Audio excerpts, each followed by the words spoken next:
Welcome, I'm Melanie Helmke from Milwaukee Area Technical College Dental Hygiene Program. These slides on dental radiographic anatomy are to help you study and review. List radiopaque and radiolucent substances. Identify and describe the anatomy of the tooth and its surroundings from radiographs.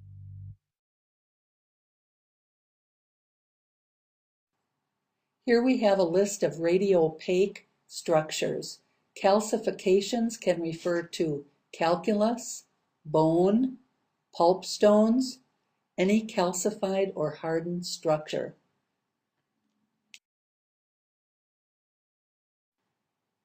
Radiolucent structures are dark gray to almost black. They include sinuses, cavities or caries, soft tissues, pulp chambers and canals, non-metal restorations such as acrylic and silicate. Radiolucent structures, remember, are gray or dark. Radiopaque structures are light gray to white. Here the arrow points to the pulp of the tooth, which is radiolucent. The enamel is the uppermost arrow, and it extends from the dentino-enamel junction to the top part of the tooth. It has varying opacities due to attrition, a wearing down of the enamel. The enamel in this case is in health and is worn. The dentin makes up the majority of the tooth.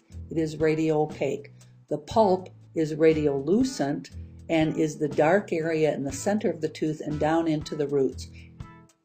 As people age, the pulp does become calcified and more opaque.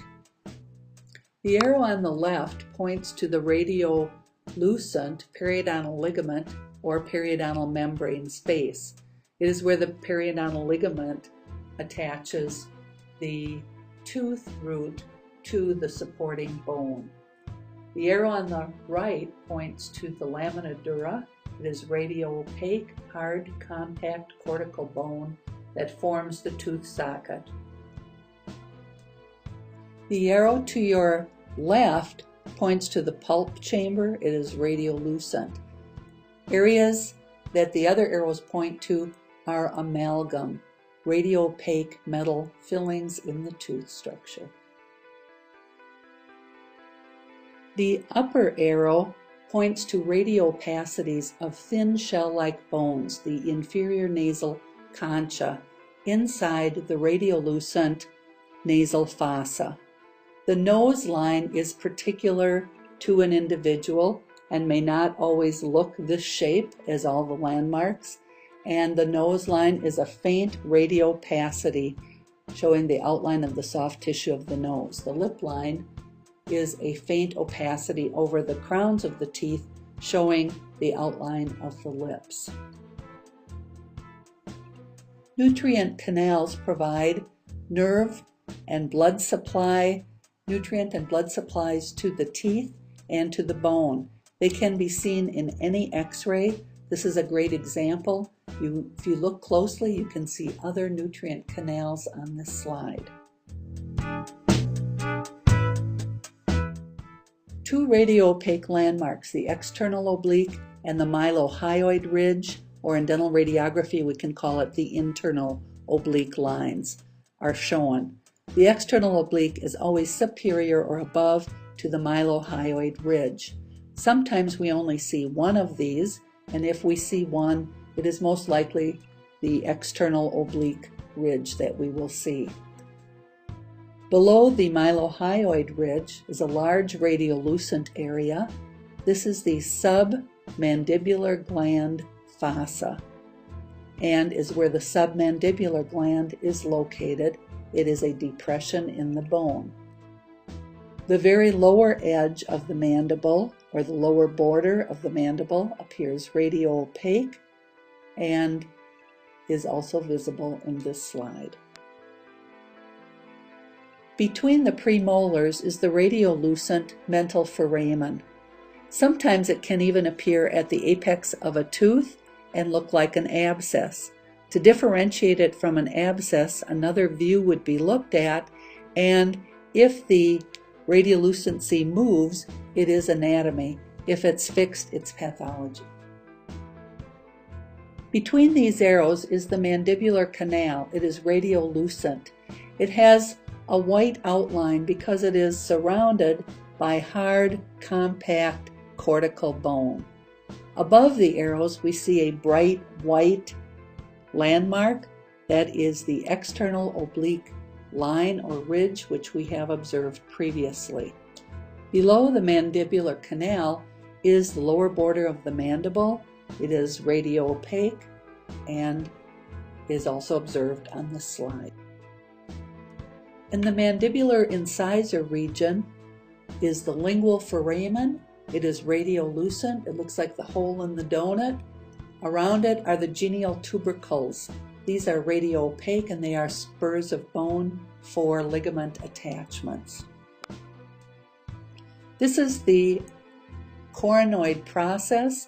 It is the one time that we see mandibular radiographic anatomy in a maxillary X-ray. It is radiopaque. The arrow points to the zygomatic or malar bone. It looks like a rectangle. And right above the arrow is a radiopaque U shape. This is the zygomatic process. The zygomatic bone extends posterior from the process. The arrow points to the maxillary tuberosity. It curves upward behind the last molar. Posterior to this tuberosity, you can see an extension, the hamulus. It is an extension of the sphenoid bone and sometimes called the pterygoid hamulus. They are radiopaque. The arrow points to the radiolucent maxillary sinus. The sinus extends from the distal of the canine posterior. It is a large radiolucent area. It is outlined by cortical bone, and that cortical bone is radiopaque and forms the floor of the sinus. In the maxillary posterior region, sometimes we see septum in the sinus. There can be more than one, or there can be none. They are radiopaque and extend vertically in the sinus. They are partitions of bone. Previously, we saw the hamular process. This is the arrow pointing to the hamular process, an extension of the sphenoid bone. In the very upper part of the slide, at the end, you'll see a little radiopaque projection. This is the zygomatic process. Use your imagination. This landmark is seen in the maxillary canine region. It is known as the inverted or upside down Y appearance. In this case, the Y appears to be lying on its side. The Y forms the floor of the maxillary sinus going to your left, a radiopaque line, going to your right, the floor of the nose where the arrow is, and then extending left from that arrow going posterior is the hard palate. The arrow in the center points to the linear radiopaque nasal septum. On either side of the septum, there are the radiolucent nasal fossa.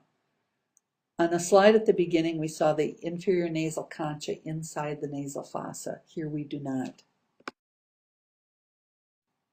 The arrow points to the radiolucent line, the median suture. This is where the right and left sides of the maxilla join. The arrow to your left points to the radiolucent oval, which is the incisive or palatine foramen. The arrow above that is the anterior nasal spine. It is radiopaque and it is diamond shape or like the back of a bat or a turtle.